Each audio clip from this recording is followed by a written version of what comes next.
Hi everyone, I'm Megan. And I'm Kristen. And we're the sisters that don't do anything. And today we're going to be watching Fantasia. For our third movie in the Disney Retrospective that we do. This one is actually, as I said, it's the third, so it's the third Disney movie that came out, theatrical release. It came out the same year as Pinocchio, which is 1940, and we're very excited about this one because we have seen it, but I haven't seen it in a while. Yeah, college, high school, something like that. So yeah, can't wait, and we'll tell you what we think about it. Bye!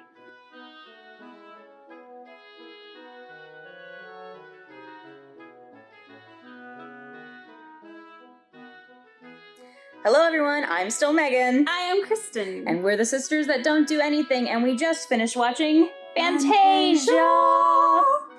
My first thoughts of Fantasia, the rewatch, because I have seen this before, it's just been a very long time, is it's a little dull.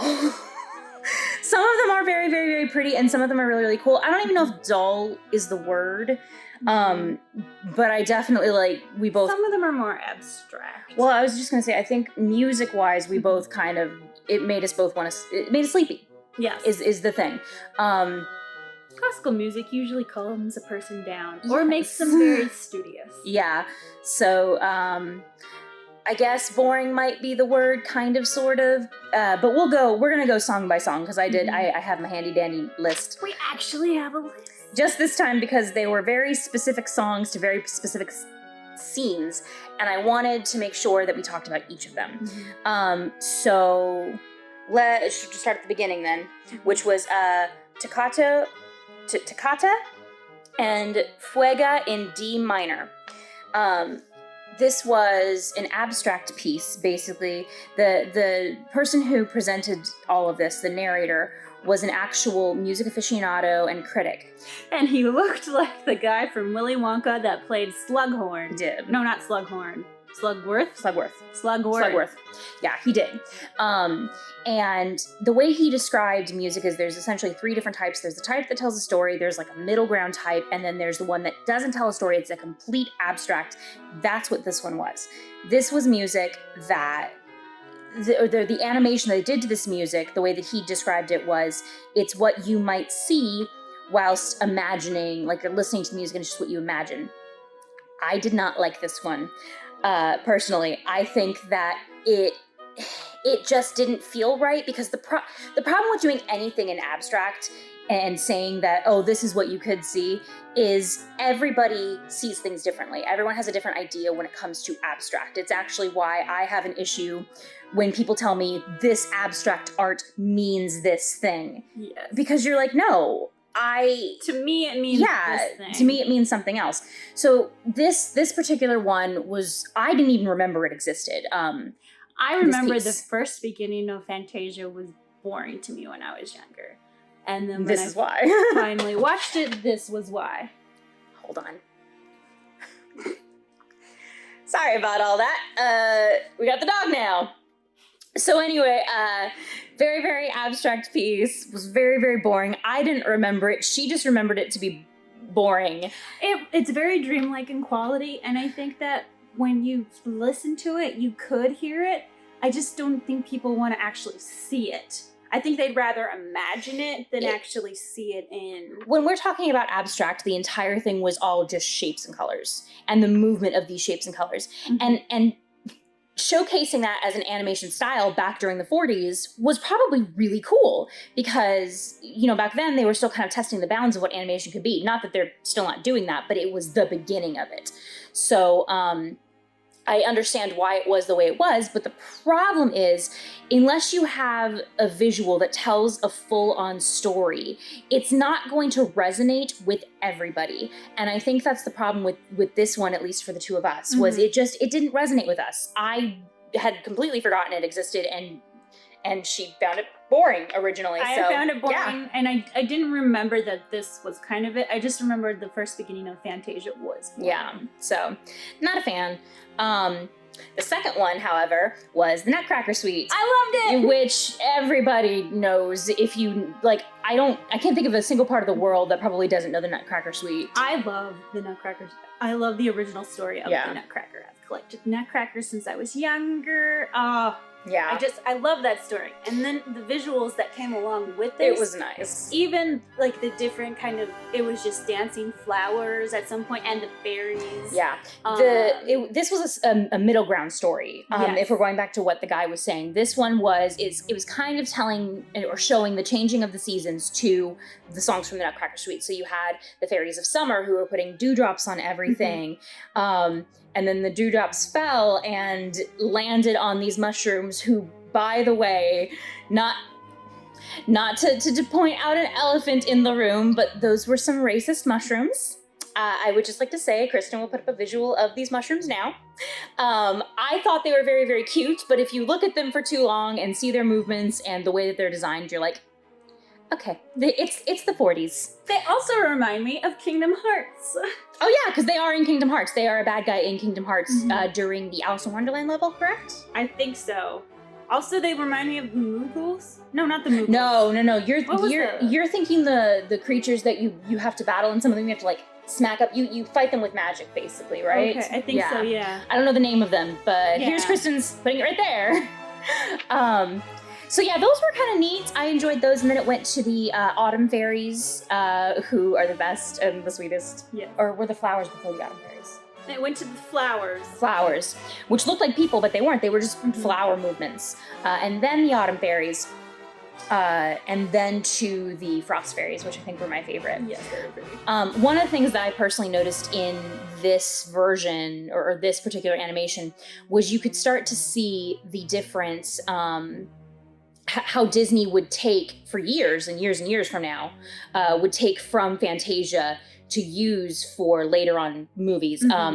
For instance, you saw bits throughout it that looked kind of vaguely of Mount Olympus from Hercules, and the little mushroom guys in here were obviously like Kingdom Heartsy.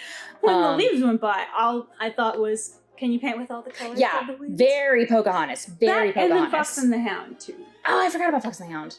Yeah. So it's kind of neat that, like, I think Disney as a company kept going back to Fantasia to gain inspiration, because that's ultimately, I think, what this movie was about, was gaining inspiration from music and from the different colors and animation styles. So that was the Nutcracker Suite. Yes. Oh, and there were fish. Oh, there were fish. Was that in the Nutcracker Suite? I thought so, because that was during the hot chocolate sign. You're right, because it had those goldfish that somehow birthed another fish from its tail. And I always thought that those fish, they looked like Cleo from Pinocchio. Came out the same year. So. And then I loved their tails. Like a mermaid tail with that would be so pretty. Yeah. So that was the Nutcracker Suite. The third one is the one everybody knows, The Sorcerer's Apprentice, which was one that scared me a lot as a kid. Because first of all, Yin Sid, which is Disney spelled backwards. I don't know if they gave him that name originally, or if it came in Kingdom Hearts, because everybody was named backwards in that. Yeah, it's true, they were. So I don't know if they came from that, or if it came from the actual Fantasia. Yeah. Or if they just started calling him that, the animators. But he's Yin Sid now. Yeah. He's Yin Sid. And Mickey is his apprentice. What I thought was interesting about it, what I didn't know, was that it is actually a song that was written for a story. So The Sorcerer's Apprentice is the name of the song and the name of the story that it was written for. So that was pretty cool. And it is about an apprentice that tries to basically do all this magical stuff as his master is sleeping and just kind of messes up. But as I was saying before, it really scared me as a kid, because there's that bit where Mickey takes the axe and like you see the shadow of him essentially becoming an axe murderer and killing this moving broom, and then the broom starts reforming and it's going dun dun dun dun dun dun dun dun dun dun dun dun dun, and it scared me as a kid. I was not for it. I was fine with it now, but I had those memories of being like, I'm not for this. I'm wondering if this song also reminds me of a song from my childhood that I kind of remember, but I think it's from a book called The Goblin Hall or something, where this person was running from goblins. I have no idea. I don't remember. I just remember, so I do have an idea of this, but this is what I remember. I can't for the life of me. Yeah. I don't know where it came from. Fourth one, it's called The Rite of Spring. And boy howdy, did it have nothing to do with the song. The actual visuals of this was the scientific creation of Earth and the death of the dinosaur. I remembered this one specifically because of the dinosaurs that died. Well, it was so depressing. And you were convinced through the entire watch of this segment that there was a part where you see the T-Rex pulling a chunk of food, like in blood. Stegosaurus. And it wasn't. I kept going, there's still no blood. And she kept going, just wait, there's blood. Just wait, there's blood. There's blood. And there was no blood. And there wasn't. I was just like, and I'm wondering if this was from a Jurassic Park toy that we had when we were younger, because it had like a chunk out of it, and then you could see the meat and the bones inside. Yeah. And then we lost the piece that covered it. I mean, you see bones in this. You definitely do, because so, quick laydown of this one, you see the Earth forming with volcanoes, and then you see the little, like, amoeba thingies and the fish crawling out, and then there's dinosaurs. And the quail amoebas. There are quail amoebas. And then you see the T-Rex, the dinosaurs are all up there, the T-Rex and the Stegosaurus get into a fight, Stegosaurus dies, all the animals walk off. It was so squat. Kristen mourns the Stegosaurus to this day. You see it walking, it's like a pug. It reminded her, it reminded her of the Purgs. It's so squat. But so Stegosaurus dies, and all the other dinosaurs kind of walk off, and it cuts very quickly to this desert scene where they're all digging for water and food, and then they just start slowly dying off because of the heat. Now, you all might be thinking, because if any of you had any remembrance of this, which I didn't remember this dinosaur segment until we were watching it, I thought that a meteorite came down and slammed into the earth and killed the dinosaurs. Same. It didn't. It was earthquakes. It was just earthquake. All you saw was the dinosaur's bones. Yeah, the dinosaur. And then this earthquake starts happening, and all of this water starts filling up everywhere, and that's the end. And I went, wait, where's the meteorite? Like, I couldn't. I know. So I don't know where that image in my head is coming from. Same, but it's I there. remember it. Yeah. It's clearly. So. Maybe it's like one of those Mandela effect things. Maybe it wasn't another universe. Yeah, like the Bernstein Bears. Yes. Thing. So. Or what was it? Like Sinbad actually played a genie named Sinbad, but it wasn't Sinbad. It was a different basketball player. Shaq? Yes, it was Shaq. Shaq played a genie. Is there a basketball player named Sinbad? I thought Sinbad was a sailor. No, Sinbad was either a basketball player or another guy, because he was in Jingle All the Way. He was another guy. Oh, okay. He was the guy that played the right. The postman. Right. Yeah. Okay, I remember now. So in another universe, he played, I believe, Kazam. I remember Kazam. Instead of Kazam.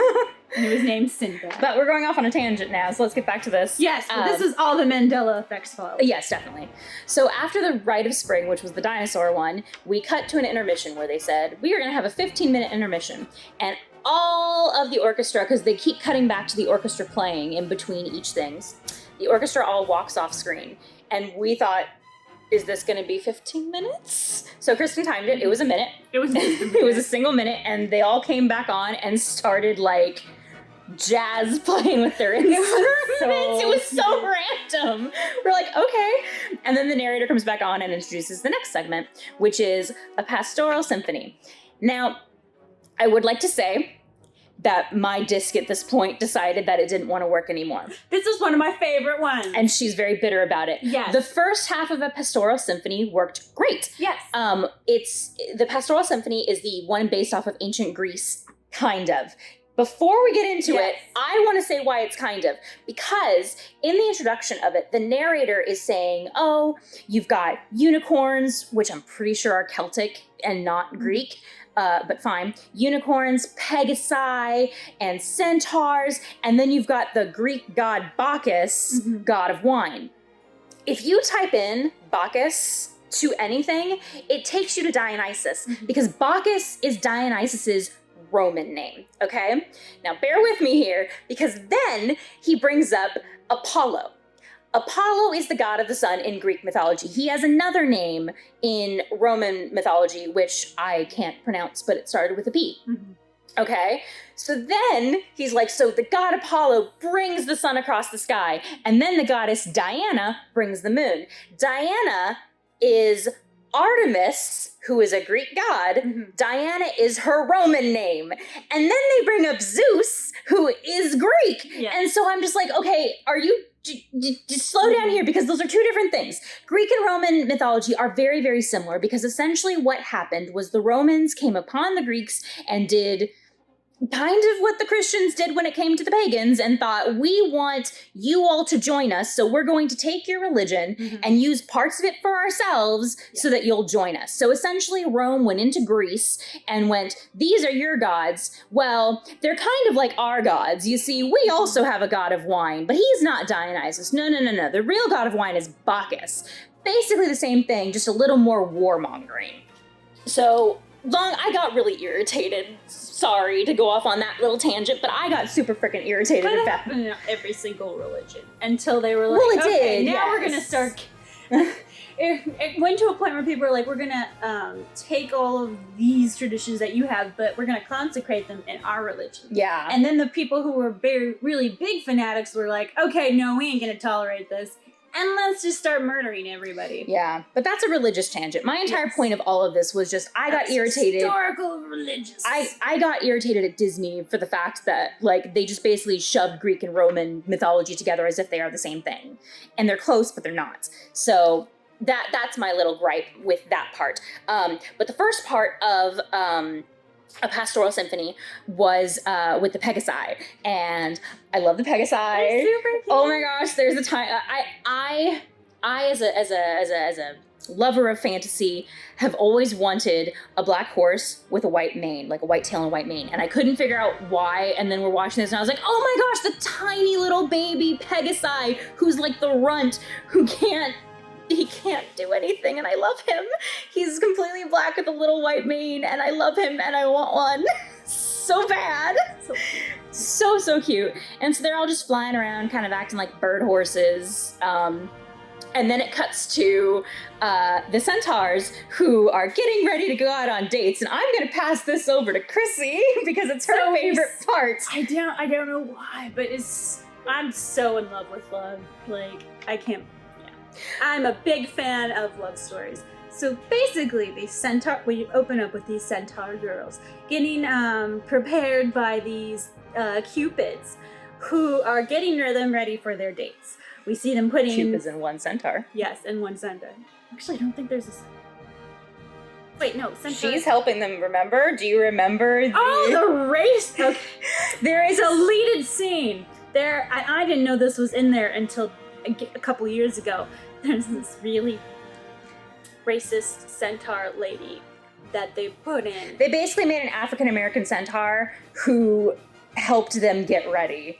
Helped the other centaurs get ready, was kind of like their servant, and I'm pretty sure you can find a picture of her, and we'll put it in here now. But they cut her out in the versions that I always saw. Well, because I think it's the same thing with Song of the South. You can't find Song of the South anywhere for the same reason. Yeah. So, sorry, continue with your story of love as I just like interrupted it with my story of BT Dub's Elephant in the Room. So they're getting ready for their dates, and this girl gets a really stupid bark hat, and then they put a giant, it looks like a flower vase on top of her head, and I'm like, why would you wear that? Anyway, the boys show up, and they all start pairing off, except for this one sad centaur man. They're color-coded too. Sorry to interrupt. They're color-coded, which I don't... How are you going to find your mate unless they're color-coded? I know, like I was sitting there like, wait, so is just the blue centaur going to the blue lady, and the red centaur is going to the red lady, and that's just how it was. So, okay, anyway, sad, lonely centaur. There was a sad, lonely centaur, and all the cupids were like, oh. And then they found a sad, lonely centaurette, and all the cupids were like, oh, wait a minute, and then they start drawing the two lonely centaur people together, and then they fell in love. And then you see all the other ones that are paired off and whatnot, and then we skip to them all making wine for Bacchus or Dionysus, because that's what I always called him. Because that's what he is. Yeah. But Disney calls him Bacchus, so I'm going to be very particular because I'm petty. And I'm going to call him Dionysus because that's what I call him. Bacchus! He's Bacchus because Disney is wrong. Anyway, So the disc also skipped through this entire part. Yeah, this entire part. Where I also remember, so he comes out, and then you get to see the really cool zebra centaurs, which I thought were awesome.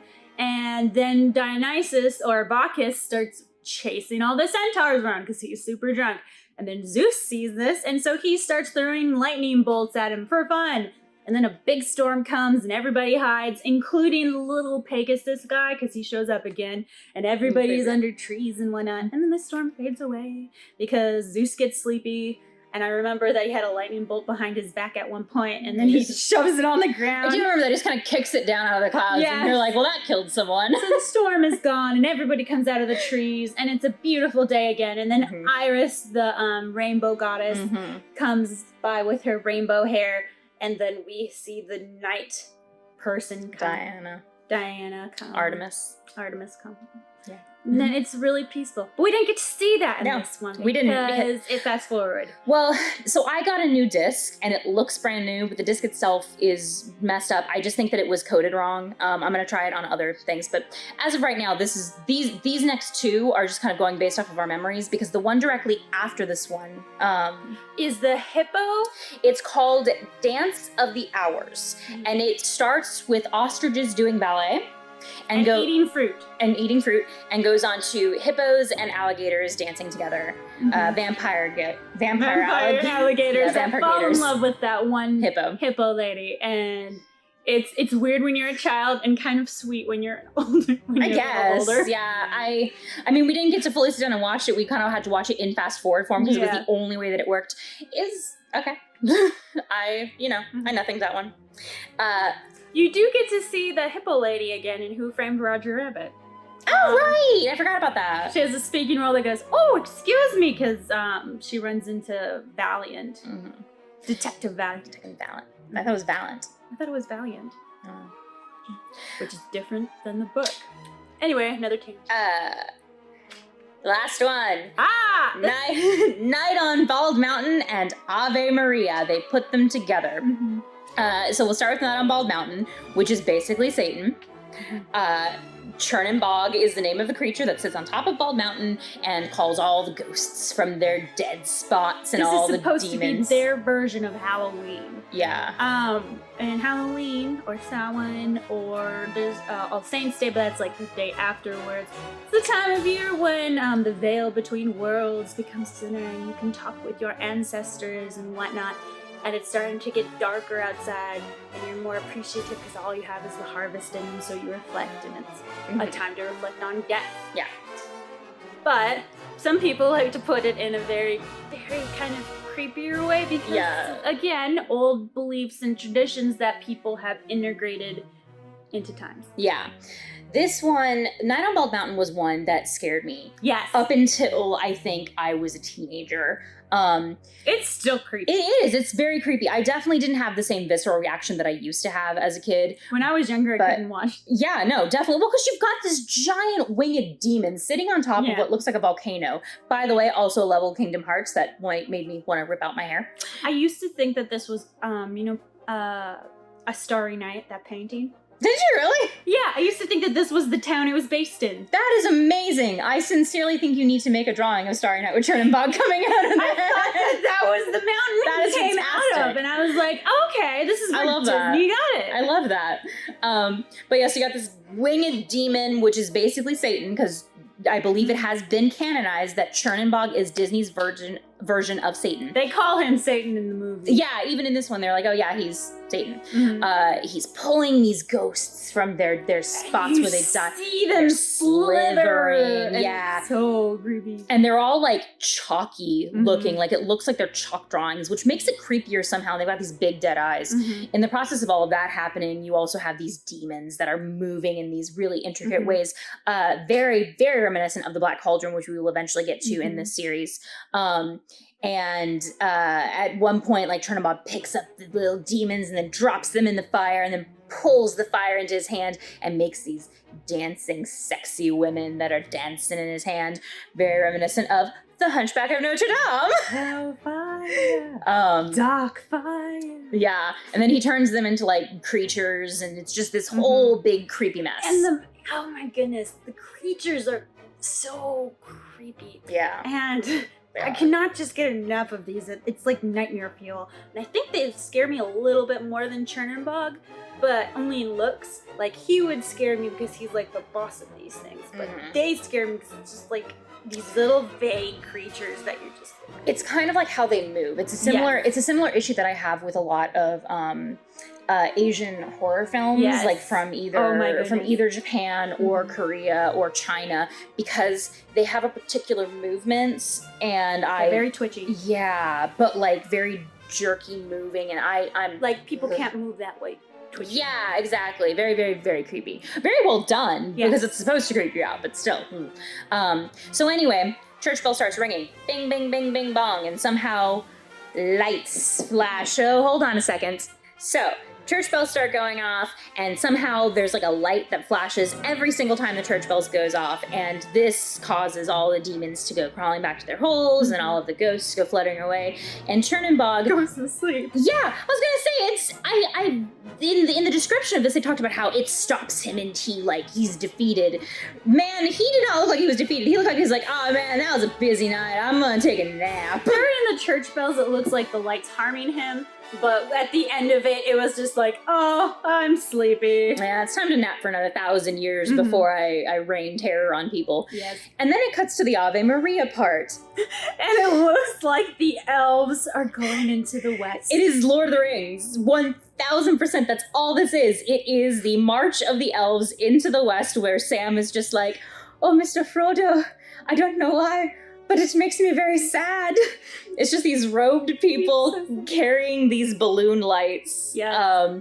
And that's all it is. It doesn't show you anything else. My assumption is they're supposed to be like either monks or mourners or people who are warding off the darkness. Or elves. Or they're just elves. And they're going to the west, because at one point, the construction that they go by, they go over looks like bridge ruins. Yeah, there's like an elven ruin looking thing, and they go over a bridge that looks elven. So which we get from this world, so I guess. Here's the thing though, like, this was made before Lord of the Rings was written, as far as I know, because if I recall correctly, Lord of the Rings after World War II. Yeah, exactly. This was before World War II. Yeah, this was right before World War II started. It was 1940.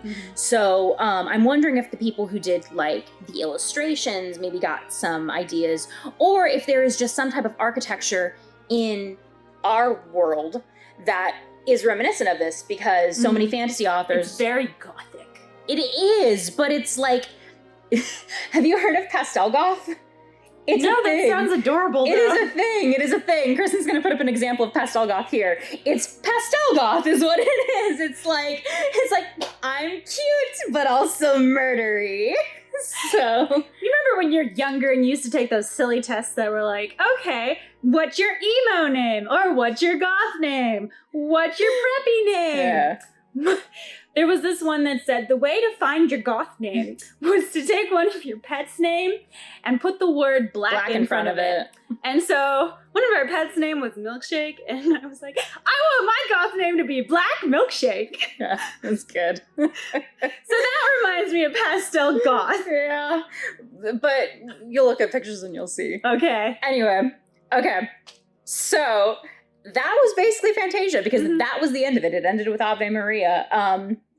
Disney basically did this with Skykowski.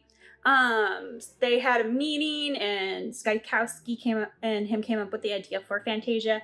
It ended up costing more than they thought it was going to. Yes. And by the Pinocchio and Fantasia did not bring in the money that Snow White did.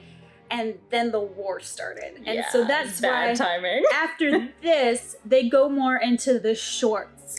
Shorts and live action. Yes. There is, I believe, 2 more animated things right now, and then there's just a whole litany of live action stuff and shorts. Which I like. I'm going to enjoy those, but and that is, it was because of the war and because of the issues with how much money they spent. Yes. I think Disney had a great idea when it came to Fantasia. I think it's very revolutionary.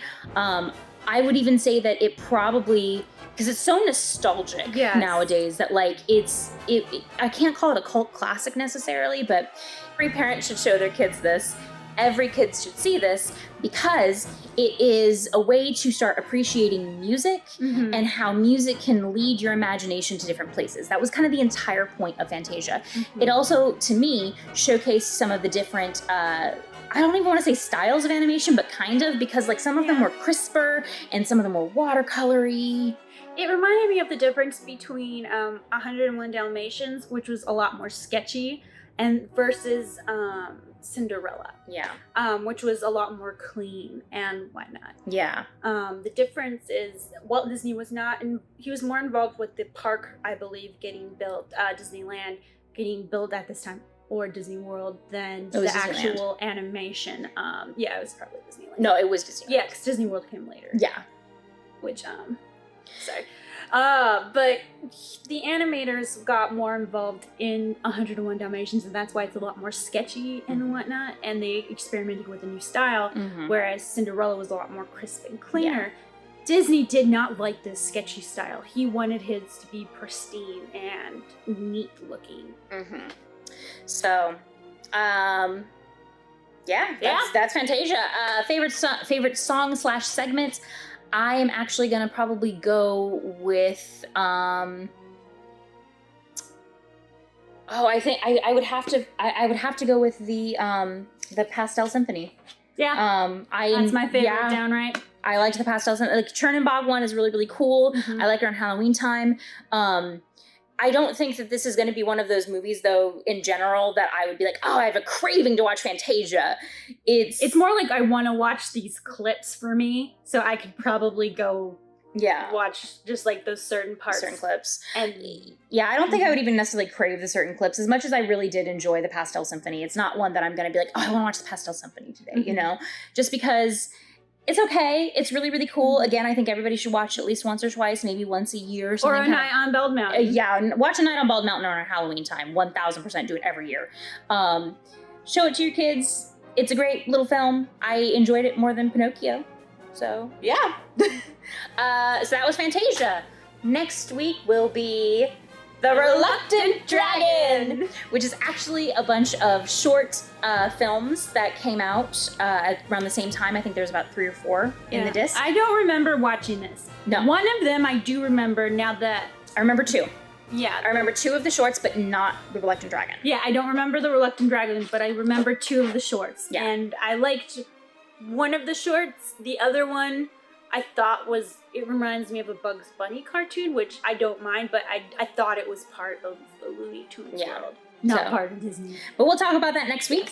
Can't wait to see you then, and thank you for joining us this time. Bye!